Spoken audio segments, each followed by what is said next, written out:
right, for sale and for demo today is this 1965 Gibson SG Special. This one comes down to us electronically and mostly intact, although there's a couple things about it that make it a little more affordable. Not quite into like total player grade territory, but kind of more approaching that. Let's start with the great stuff about this. First of all, electronics are original. P90s, pots. See the photos of the solder, nothing's been touched on that. So electronically, we're all good to go. Sounds awesome, plays great. Great mid-60s medium C profile. Again, in the early 60s, things really thinned down. By 65, 64, even into part of 63, the necks get a little better, in the opinion of most. Neck is straight, good profile, frets are in good shape. Not a ton of wear on the frets at all, just a trace.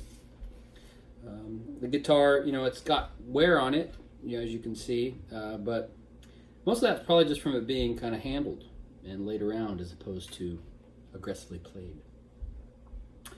Plastics on here are original except for the truss rod cover, which is a replacement. Knobs and other plastics are all good to go. No headstock cracks. Great stuff. Okay, so what has been done to the guitar? Well, first of all, you've got some overspray on the back, and you can kind of see here and around the neck area, this joint area. I don't think there's any up here, from what I can see. You can see where there was some wear. They probably sprayed it to improve that. I think there's some in a couple spots on the top as well, but the original finish is still here. It's just under that. So there is the overspray. Also, I think a different tremolo and bridge unit was on here at one time. If you look really closely by the right here, you can see two little holes.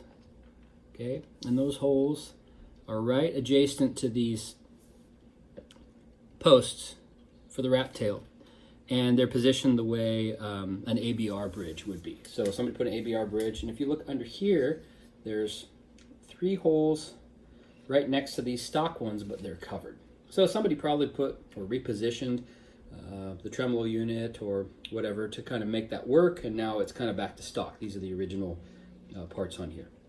This little strap button's been changed, no big deal. Other thing about the guitar is obviously you have this wear here where that's kind of been rubbed away.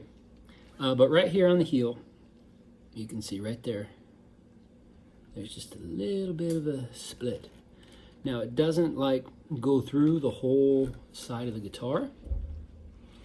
My guess is that this probably got over tightened a little bit. And when that happens, this little tiny sliver of wood can sometimes crack. So the neck joint is solid, there's nothing moving around, it's just a little overzealous tightening on the strap button. So doesn't seem to be moving, developing anything. It may even have had some glue shot through it at some point, I'm not sure. The original owner, Chester Pollock Jr., scratched his name in the back plate. So we're going to call this one Chester, or maybe Chet. It's a great guitar. I love these SG Specials. They got great look, especially with the small guard. So it comes with the original case. Plays great, sounds great. Great rock and roll guitar. Anyway, it's a 1965 Gibson SG Special. Check out the listing, which is either above or linked below, depending on where you're watching this video. And you can see all the details there. Thanks for checking it out.